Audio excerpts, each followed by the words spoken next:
1. Israel-Hamas war. Why in the news? Israel declared war on Hamas militants following their unprecedented attack under Operation Tufan al-Aqsa flood. More about the news. Operation Tufan al-Aqsa coincided with Sabbath, which is the Jewish day of worship and rest. Hamas fired 5,000 rockets in just 20 minutes, overwhelming the Iron Dome defense system's interception capabilities. Operational since 2011, the Iron Dome is a short-range air defense system of Israel.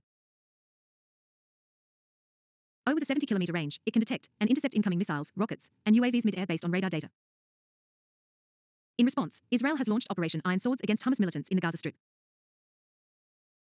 Amidst the war, India launched Operation Ajay to evacuate its citizens stranded in Israel.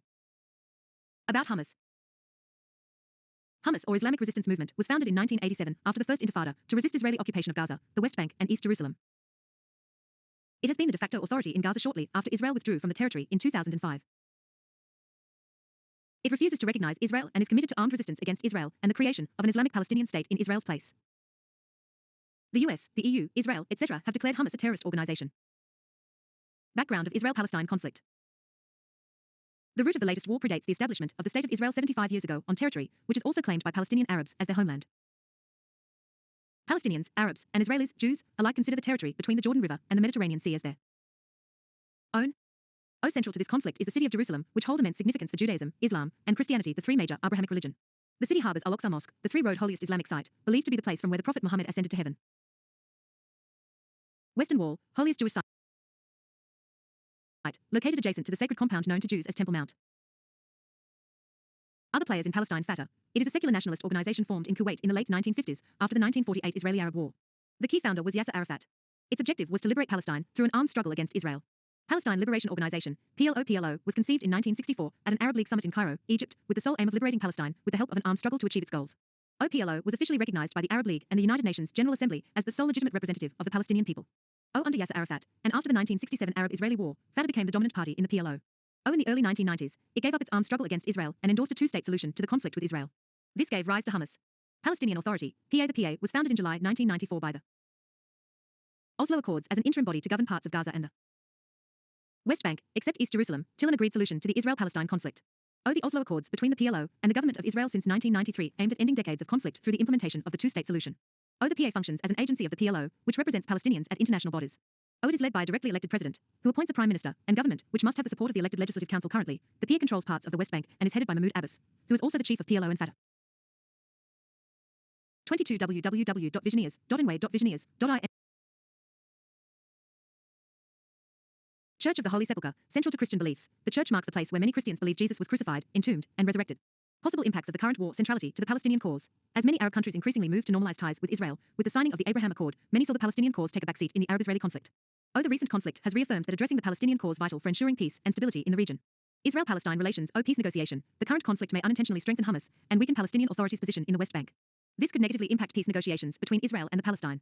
Involvement of Israel in Gaza. Back in 2005, the Israelis had chosen to voluntarily leave Gaza in accordance with a disengagement plan.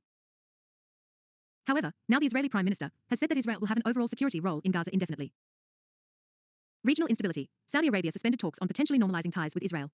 Bahrain has also recalled its ambassador from Israel, whereas Bolivia officially severed its ties with Israel. The added strain on Israel's ties with Egypt and Jordan and Arab countries could impact the prospects of ending the war early, the release of hostages and prisoners of war. Economic. The aftermath of the conflict could impact global and regional economies, already grappling with Ukraine's war and pandemic stimulus-induced inflation.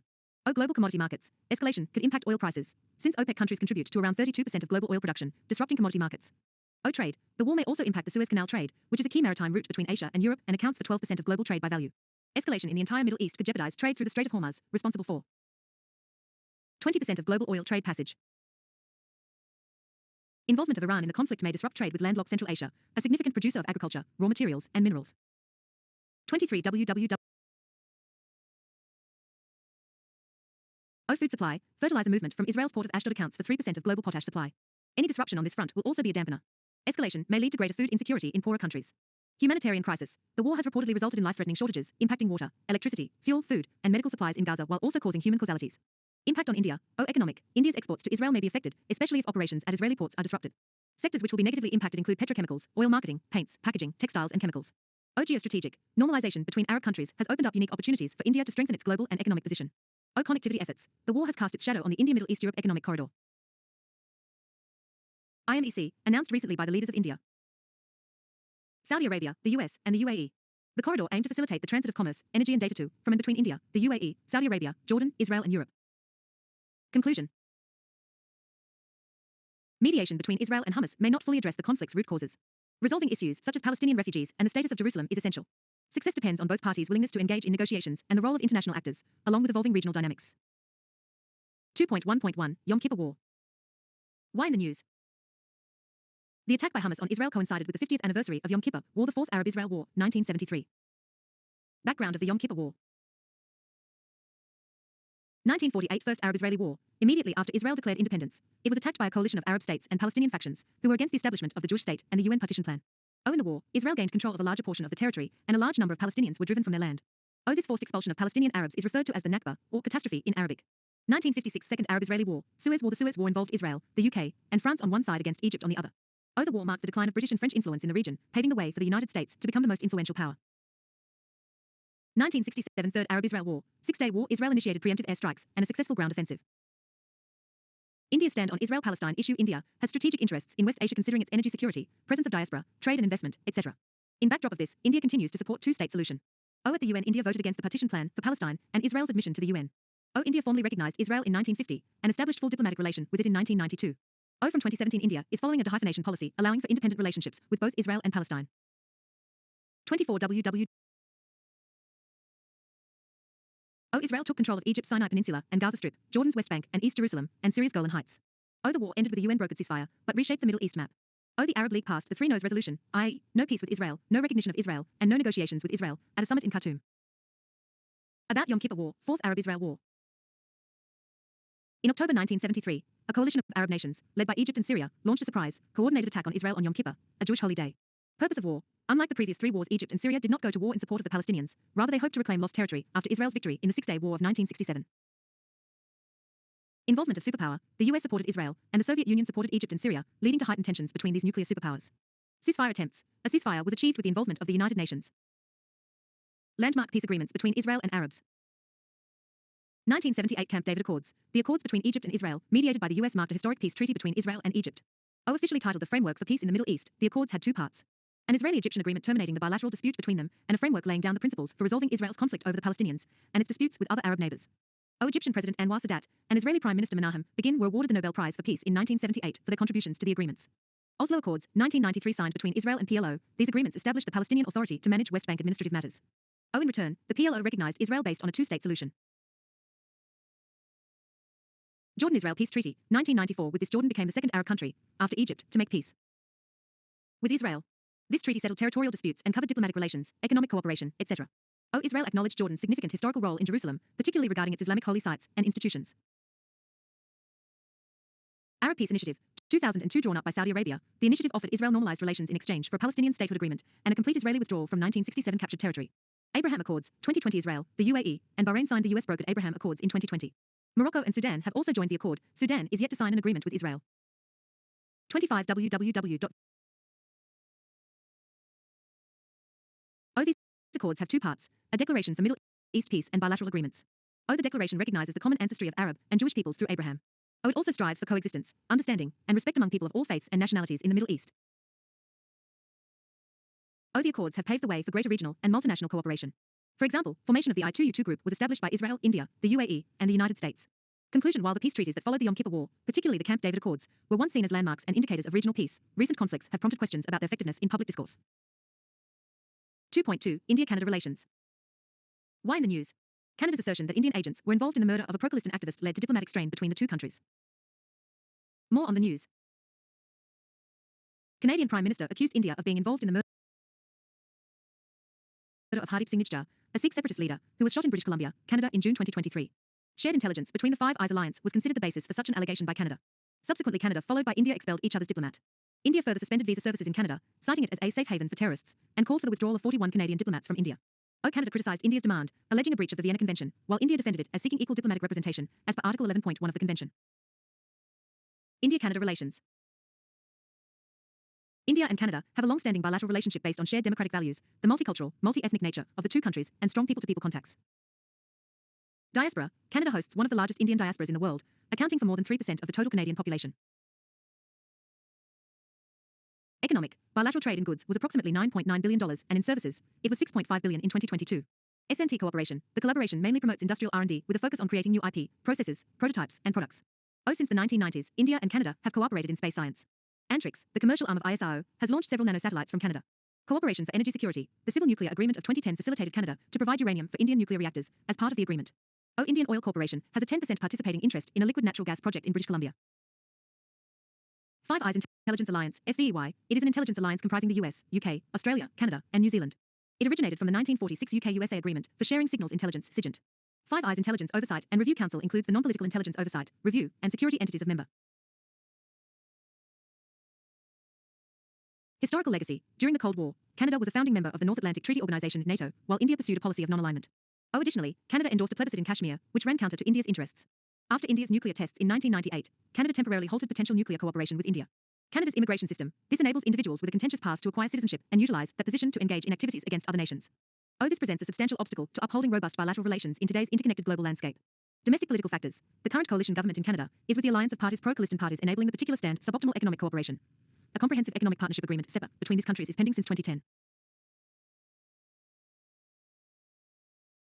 CEPA between them could boost bilateral trade by as much as $6.5 billion, yielding a GDP gain of $3.8 billion to $5.9 billion for Canada by 2035. Meddling in India's domestic affairs. For example, during the farmers' protest in India, the Canadian PM expressed his support for the farmers, stating that the situation is a cause for concern. Possible impacts of the crisis. Strategic. The Western countries' response to the ongoing tensions has been relatively restrained, as they view India as a vital counterbalance to China, thereby overshadowing Canada's strategic interests. Economic. In the event of an escalation in the crisis, it might lead to disruptions in bilateral trade, investment flows, and potentially result in further delays to CEPA. Diaspora connection. The diaspora connection, which has the potential to facilitate cultural and economic relations, is currently under strain. Way ahead. Promoting diplomacy. The first step towards improving relations involves pausing the current escalation. Each side should express their concerns without disrupting the status quo. Diplomacy, not expulsions or service suspensions, should be the way forward. Managing diaspora relations. Canada should carefully balance the empowerment of immigrant communities. It should assess their activities and influence, avoiding undue political or economic sway. Responsible freedom of expression. People endorsing violence, separatism, or terrorism should be held accountable for abuse of freedom of expression. Cooperation on counter-terrorism. Both countries should collaborate under the framework for cooperation on countering terrorism and violent extremism, established in 2018. Conclusion. It is important for both sides to develop a new framework of cooperation that is more pragmatic and emphasizes mutually beneficial areas, such as trade, energy, etc. 2.3. India-South Korea. Wire News. 2023 marks 50th involves pausing the current escalation. Each side should express their concerns without civilizational linkage. According to Samgukkyusa, or the Heritage History of the Three Kingdoms, a 13th century text, Princess Suratna from Ayodhya married King Kimsuro in the year 48 AD in Korea.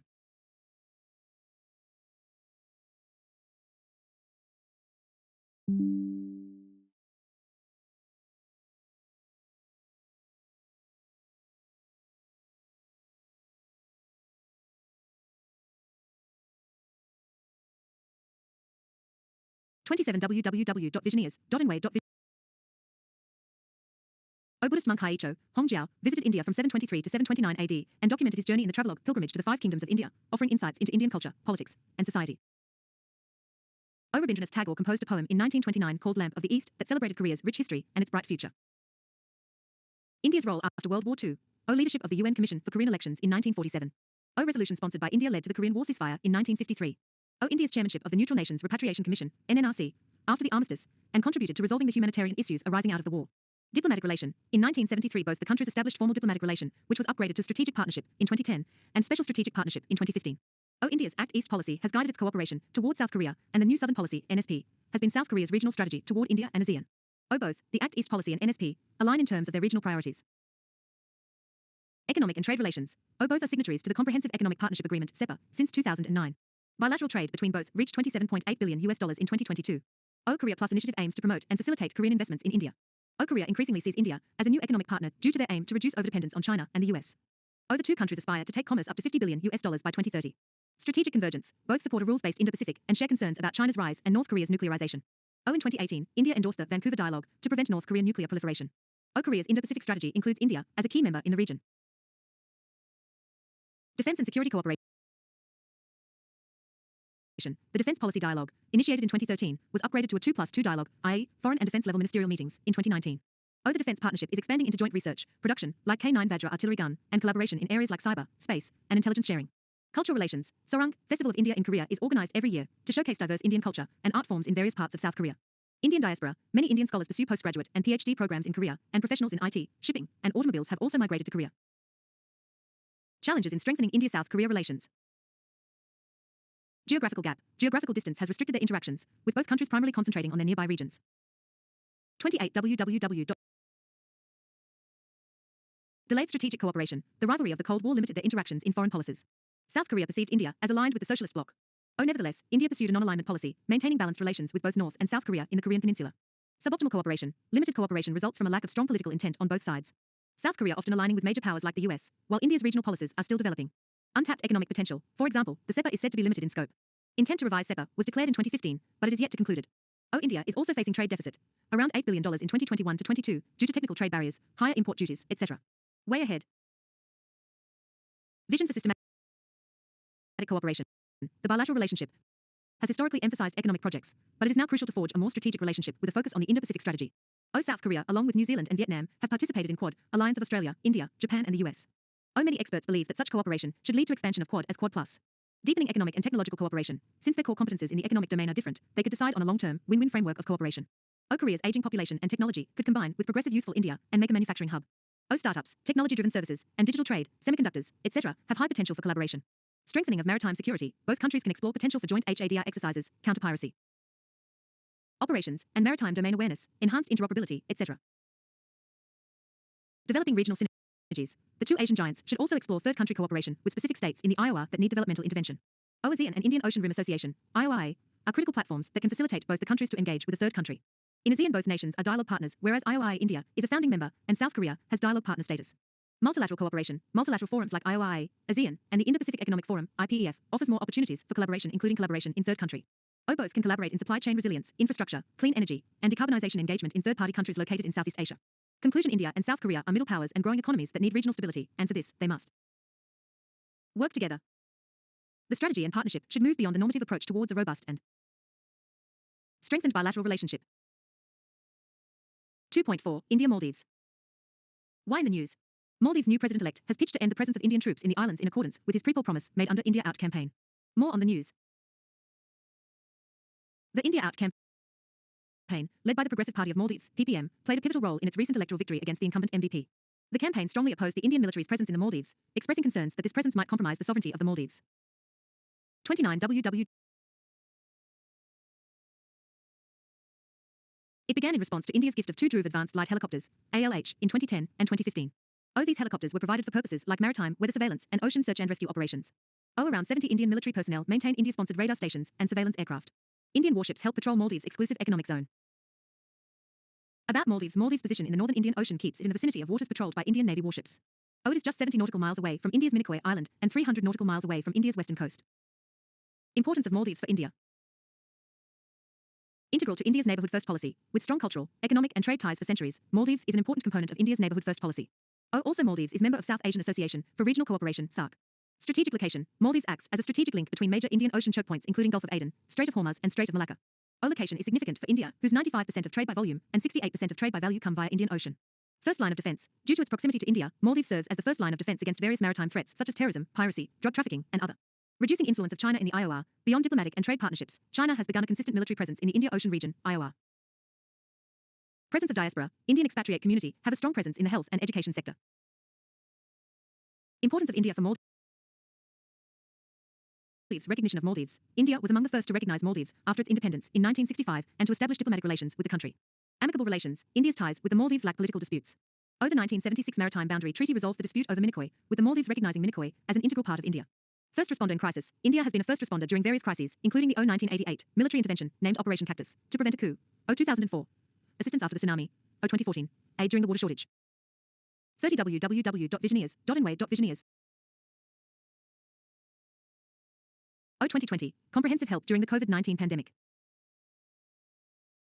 Net security provider. As a major maritime power in South Asia, India has a duty to address security concerns in its maritime neighborhood. Maldives views India as a net security provider and plays a significant role in India's security and growth for all in the region. SEGO initiative.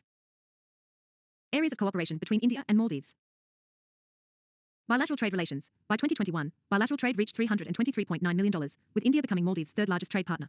Security and defense. They have a comprehensive action plan for defense, and India meets about 70% of Maldives' defense training needs. India also supplies defense-related facilities and equipment, including a military hospital. A coastal surveillance radar system. India is building a new coast guard base at Uthuru Thilafallu, UTF, atoll.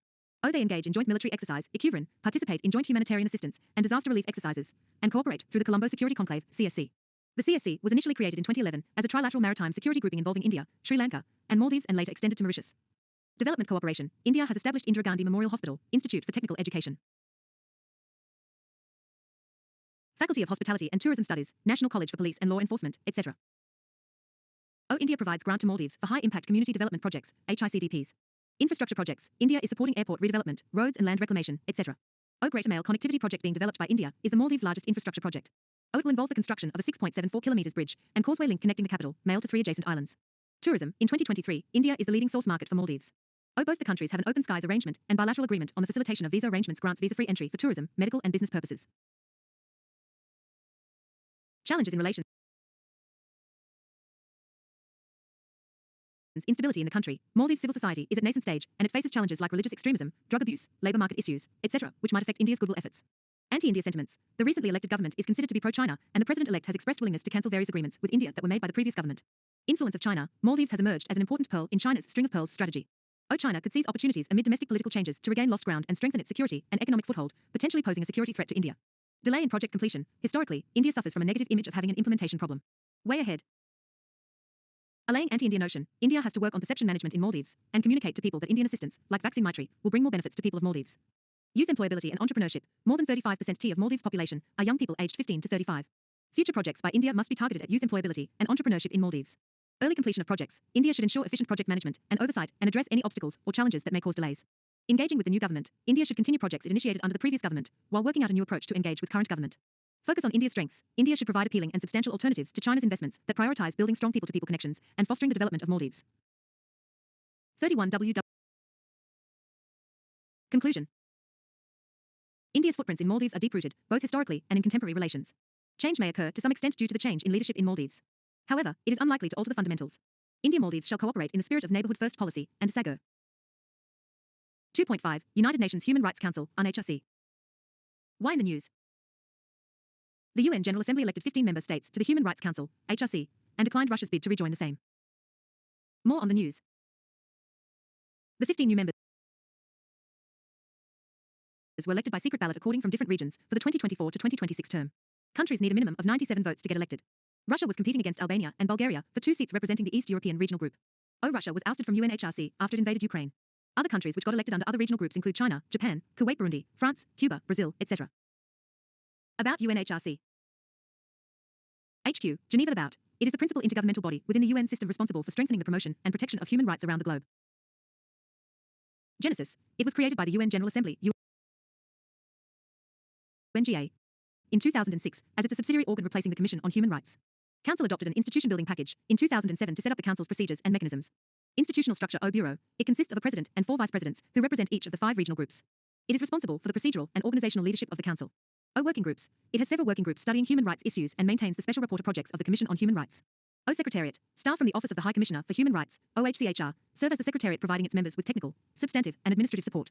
Created by the UNGA in 1993, UN OHCR works to promote and protect the enjoyment and full realization, by all people, of all human rights. United Nations High Commissioner for Human Rights is accountable to the Secretary General. Observers, non-member states, intergovernmental organizations, and NGOs. 32 www.visioneers.in. Power. It can also establish international commissions of inquiry and fact-finding missions investigating and responding to human rights violations, to help expose violators and bring them to justice. The decisions of the Council are not legally binding. Criticism of HRC. Membership criteria. Many of the Council seats have been held by countries with human rights concerns, such as Saudi Arabia, China, and Syria. Such members use their position to block scrutiny of themselves and others. Suspension of the membership of states committing human rights violations is also a rare phenomenon. Selectivity and politicization. For example, the focus on Israel, highlighted by a dedicated Council item since 2007, raises questions about selectivity and politicization. Also, country-specific mandates are declining and many states allege they unfairly target developing countries. Accessibility barrier. The substantial costs associated with attending HRC sessions is a hurdle, particularly for civil society and human rights defenders in the Global South. Concerns persist regarding inability to adequately address participation needs for specific groups, including children, victims, survivors. Participation of civil society. Human rights defenders and NGOs representatives often face interruptions and reprisals. Additionally, the UN NGO Committee is accused of not effectively following the accreditation process for civil society organizations. This affects the credibility of these organizations. Implementation deficiencies. Non-binding recommendations. Countries with poor human rights records can easily dismiss recommendations from the UPR since they are non-binding. Tendency to vote in blocks. The tendency for blocks, such as the Organization of the Islamic Conference in Africa, to vote collectively weakens the Council's ability to address each issue individually. Way ahead. Enhancing credibility. There is a need for deeper scrutiny of candidate countries and of the human rights records of Council members throughout their terms. A Council member state violating human rights should be given a set timeframe to comply with its membership obligations. Failure to do so may result in the suspension of their membership. Enhancing accessibility. States should consider creating funds or offering technical assistance to civil society organizations, helping them actively participate in the Council. Adopt a zero-tolerance policy on reprisals, harassment, and intimidation against civil society and human rights defenders to make the Council a safe space for their engagement. Accreditation of civil society. Revamp the UN NGO Committee's accreditation system by moving it from diplomats to qualified professional experts. Enhancing effectiveness in functioning. Proactive approach. Reduce the time between country visits and report presentations at the Council. If early signs of severe human rights violations are detected, expedite consideration through informal briefings or urgent debates to fulfill the Council's preventive mandate. Cooperative approach. Make human rights standards central to the planning and delivery of all UN operations. Foster a closer relationship between the HRC, UN Security Council, UNSC, and regional human rights bodies. 33 WW. Enhancing visibility, better communicate Council mechanism and outcomes to a wide range of stakeholders working at the local, national, and regional levels. 2.6 South China Sea. Why in the news? Philippines has removed a floating barrier installed by China, which blocked Philippines fishing boats from entering a contested area in the South China Sea. More about the news. Earlier, China installed a floating barrier near a lagoon in the Scarborough Shoal, claiming it as its territory, while Philippines claims it to be a part of its exclusive economic zone, EEZ. Background of South China Sea dispute. While the sea lies south of the mainland China, its littoral states include the countries of Brunei, Indonesia, Malaysia, Philippines, Taiwan, and Vietnam. China claims around 90% of the region as its EEZ based on the 9-dash lines, which it introduced in 1947 through historical claims over the Paracel and Spratly Islands in the region. Meanwhile, the littoral states also claim for their respective shares in the EEZ and the islands based on their history. China, to uphold its influence, started creating artificial islands across the region and has constructed ports, military installations, and airstrips in them. Philippines moved the issue to the Permanent Court of Arbitration, PCA, at The Hague. The court issued its ruling in favor of Philippines under United Nations Convention on Law of the Seas, UNCLOS, in 2016, which the China has refused to acknowledge till date. Significance of South China Sea. Maritime trade. The region is one of the busiest sea routes of the world, and more than 60% of the global trade passes through this sea. Approximately $3.37 trillion worth of trade passed through the South China Sea in 2016. Indian vessels need to cross them safe and secure to reach the Pacific nations. Nearly 55% of India's trade with the Indo-Pacific region passes through these waters. 9-dash lines. It is a U-shaped line that was adopted from Chinese map of 1940s, which represents the Chinese claim over the region. It accounts for around 90% of the total South China Sea. Till 1952, it was 11-dash lines, and the Communist China gave up its claim on Gulf of Tonkin. 34 WWW. Natural reserves. The region is said to host vast reserves of oil, natural gas, coral lime, high silicate, sand, quality gem, natural pearls. ONGC Videsh Limited, ONGCVL, along with Petro Vietnam, is exploring for oil reserves in the region, which could help to secure India's energy needs. Fishing grounds. The sea is warm throughout the year and is considered as one of the major commercial fishing regions of the world. Numerous uninhabited islands. The region hosts numerous uninhabited islands, which could also be used to ports, military bases, research avenue, etc. Freedom of navigation. Acknowledging the claims of China will affect the freedom of navigation in the region, which may set a wrong precedent for such claims in other parts of the world too. Act East policy. The countries being bullied by China in the region are members of the ASEAN grouping, with which India has various economic and strategic ties. Way forward.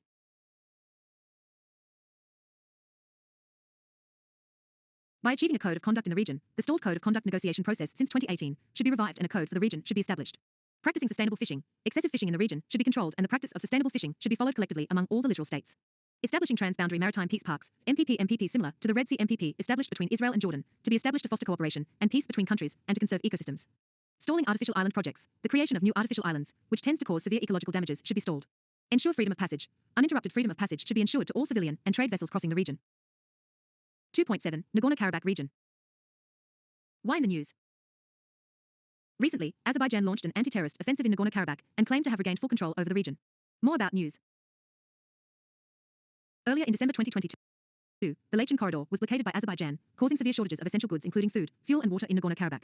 Lachin corridor is a 5 kilometers long corridor connecting the conclave to Armenia. About Nagorno-Karabakh conclave. Nagorno-Karabakh is a mountainous region which is claimed by both Armenia and Azerbaijan. However, its 1.2 lakh population is predominantly ethnic Armenian, having close cultural, social, and historical ties with Armenia. Historical background of the conflict over the region has seen conflicts of influence between regional powers since the medieval period: Imperial Russia, the Ottoman Empire, modern-day Turkey, and the Persian Empire, Iran.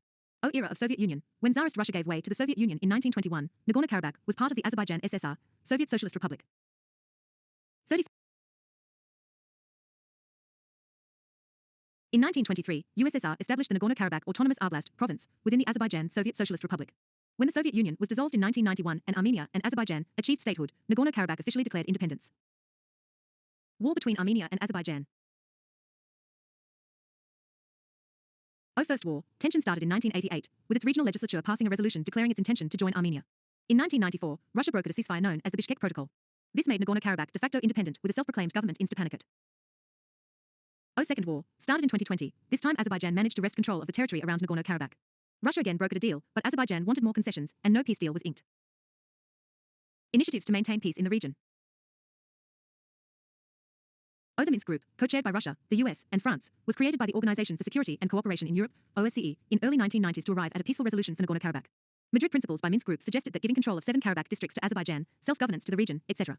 However, they were not accepted, even after another modifications in 2011. Conclusion. Diplomatic negotiations can be an effective way to resolve conflicts. The Minsk Group can learn from the India-Bangladesh Enclave Exchange of 2015 to suggest some concrete steps to solve the dispute and bring the peace permanently in the region. 2.8 News in Shorts. 2.8.1 India-UAE sign Rupee Domestic Card Scheme, DCS, agreement. NPCI, International Payments Limited, NIPL, and Al Etihad Payments, AEP, signed a strategic partnership agreement for implementation of DCS in the UAE. ONIPL is a wholly owned subsidiary of National Payments Corporation of India, NPCI. ONIPL strives to assist other countries in establishing their own cost-efficient and secure payment systems. The partnership will seek to diversify payment options, reduce transaction costs, and enhance the UAE's global competitiveness in the payments industry. UAE's DCS aims to accelerate the growth of e-commerce and digital transactions, advance financial inclusion, and align with the UAE's ambitious digitization agenda. DCS solution provided by NIPL consists of a Rupee stack and value-added services like fraud monitoring services and analytics. About Rupee cards. Rupee cards are India's indigenous card payment network provided by the NPCI. They have debit, credit, and prepaid propositions. India's stand in 2020. After the conflict broke out, India stated that any lasting resolution of the conflict can only be achieved peacefully through diplomatic negotiations. India's interest in the region connectivity. Armenia is a crucial player in the planned international north-south transportation corridor. Geopolitical interest. In 2017, Turkey, Azerbaijan, and Pakistan established security cooperation. Trade. India's trade relation with Armenia is $134.1 million 2022 to 2023, and with Azerbaijan $1.882 billion in 2022. 36 www.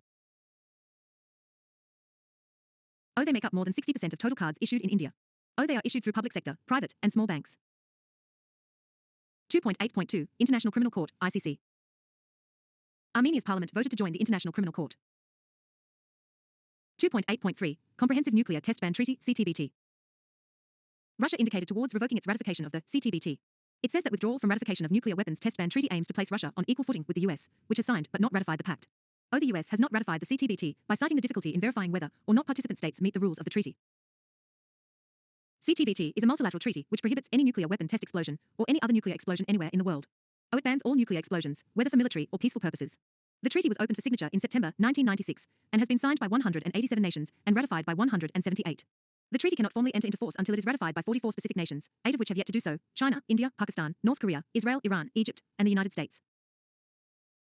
Reasons for India not signing and ratifying CTBT. CTBT did not insist on a complete disarmament. As a party to the CTBT, India cannot test and develop nuclear weapons, whereas China would retain its arsenal as per the NPT. 2.8.4 United Nations Convention Against Transnational Organized Crimes, UNTOC. 20th anniversary of UNTOC, celebrated in Italy. Transnational organized crime defined as illegal activities conducted by groups or networks acting in concert by engaging in violence, corruption, etc. for financial or material benefit in 2 or more countries. UNTOC was adopted by UN General Assembly in 2000 and entered into force in 2003. It is the first comprehensive and global legally binding instrument to fight transnational organized crime. Convention is further supplemented by 3 protocols. 37 www. Countries must become parties to the convention itself before they can become parties to any of the protocols. Members, signatories 147 and parties 191. India ratified it in 2011. India's initiatives. Central Bureau of Investigation is the national nodal authority to receive and respond for transnational crimes. Criminal Law Amendment Act 2013 has been enacted wherein human trafficking has specifically been defined. 2.8.5 Asia-Pacific Institute for Broadcasting Development.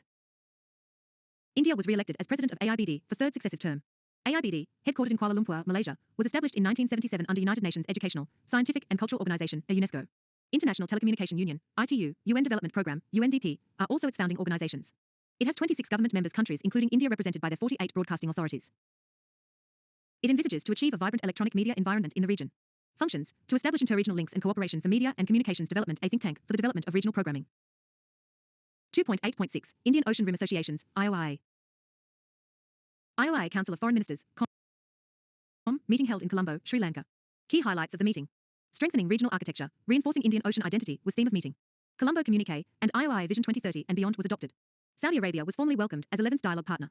IOIA chairship was transferred from Bangladesh to Sri Lanka for 2023 to 2025.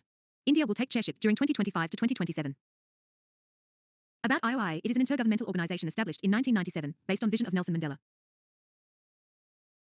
It aims to strengthen regional cooperation and sustainable development within Indian Ocean region, IOR. It has 23 members, within IOR. which meets annually as apex body 6 priority areas with 2 cross-cutting issues including maritime safety and security, fisheries management, disaster risk management, etc. Special fund supports projects and programs.